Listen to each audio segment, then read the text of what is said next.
ఇక ఈరోజు నాగర్ కర్నూలు జిల్లా ప్రధాన వార్తలు చూసినట్టయితే నాగర్ కర్నూలు జిల్లా బిజినపల్లి మండలం లింగసానిపల్లిలో గుర్తు తెలియని దుండగులు డాక్టర్ బిఆర్ అంబేద్కర్ విగ్రహాన్ని ధ్వంసం చేయడం పట్ల ఇటు ఎంఆర్పిఎస్ నాయకులతో పాటు దళిత సంఘాలు, బీఎస్పీ నాయకులు, మైనార్టీలు పెద్ద ఎత్తున కూడా ఆందోళన దిగినటువంటి పరిస్థితి కనిపించింది. ఈరోజు బిజినపల్లి మండల కేంద్రంలో పెద్ద ఎత్తున నిరసన తెలిపినటువంటి పరిస్థితి కనిపించింది. ఇటు వ్యాపార సంస్థలు కావచ్చు, విద్యా సంస్థలు కావచ్చు, ప్రతి ఒక్కటి కూడా ఈరోజు బంద్ చేయించి పెద్ద ఎత్తున మానవహారం నిర్వహించి ఆందోళనకు దిగినటువంటి పరిస్థితి కనిపించింది. ఎవరైతే దుండగులు అంబేద్కర్ విగ్రహాన్ని ధ్వంసం చేశారో వాళ్ళను త్వరితగతిన గుర్తించి వాళ్ళను కఠినంగా శిక్షించాలని చెప్పేసి కూడా వాళ్ళు నిరసనలు తెలియజేయడమే కాకుండా ఆందోళనకు దిగడంతో పాటు వాళ్ళు నినాదాలు కూడా చేసినటువంటి పరిస్థితి కనిపించింది. ఏదేమైనప్పటికీ బిజినపల్లి మండలం లింగసానిపల్లిలో జరిగినటువంటి దుర్ఘటన పైన ప్రతి ఒక్కరు కూడా సీరియస్గా తీసుకోవాలని చెప్పేసి ఇది మంచి చర్య కాదని చెప్పేసి భారత రాజ్యాంగ నిర్మాత విగ్రహాన్ని ధ్వంసం చేయడం ఏంటని చెప్పేసి వాళ్ళు ఎంత పెద్దవారైనా ఎంతటి వారైనా వాళ్ళ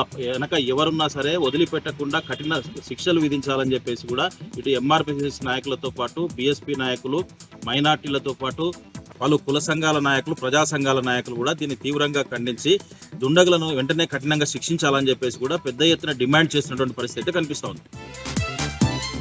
మరొక వార్త చూసినట్టయితే కాంగ్రెస్ ప్రభుత్వం వచ్చినప్పటి నుంచి కూడా గురుకులాల పరిస్థితి దయనీయంగా తయారైంది.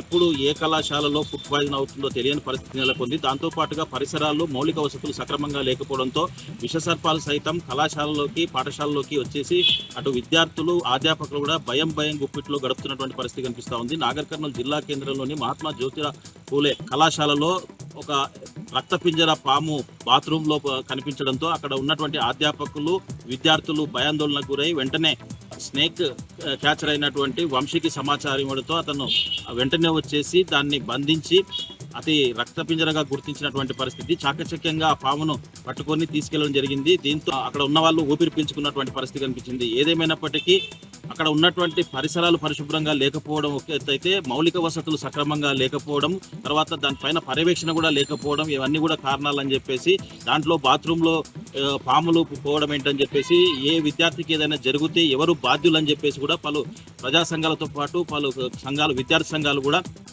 ప్రశ్నిస్తున్నటువంటి పరిస్థితి కనిపిస్తూ ఉంది. మరొక వార్త చూసినట్టయితే నాగర్ కర్నూలు జిల్లా న్యాయ సేవ అధికార సంస్థ ఆధ్వర్యంలో ఈరోజు కొల్లాపూర్ ఎక్స్ రోడ్లో ఉన్నటువంటి జ్ఞాన సరస్వతి బాల కళ్యాణ ఆశ్రమాన్ని legal cell authority secretary Naseem Sultana సందర్శించారు. ఈ సందర్భంగా ఆమె అక్కడ ఉన్నటువంటి వసతులను అన్నింటిని కూడా పరిశీలించారు. విద్యార్థులకు వడ్డించేటువంటి వంటలు ఏ విధంగా ఉన్నాయని చెప్పేసి ఆమె రుచి చూడడమే కాకుండా విద్యార్థులతో ఒకరికొకరితో ఇండివిజువల్గా మాట్లాడుకొని ఇక్కడ వసతులు చాలా బాగున్నాయని చెప్పేసి ప్రతి ఒక్కరు కూడా కేవలం చదువుపైనే ధ్యాస పెట్టి మంచి భవిష్యత్తును ఎంచుకునే విధంగా చూడాలని చెప్పేసి దీంతో పాటుగా ఇక్కడ ఉన్నటువంటి ఆశ్రమం నిర్వహించేవారు కూడా చాలా చక్కని వసతులు ఏర్పాటు చేయడంతో పాటు విద్యార్థులను చాలా చక్కగా చూసుకుంటున్నారని చెప్పేసి కూడా వారిని కూడా అభినందించడం జరిగింది. మొత్తంగా చూసినట్టయితే జ్ఞాన సరస్వతి బాల ఆశ్రమంలో అన్ని వసతులతో పాటు పేద విద్యార్థులే కాకుండా అనాథ పిల్లలకు చాలా మంచిగా చూసుకోవడం పట్ల ఆమె సంతోషం వ్యక్తం చేసినటువంటి పరిస్థితి కనిపించింది.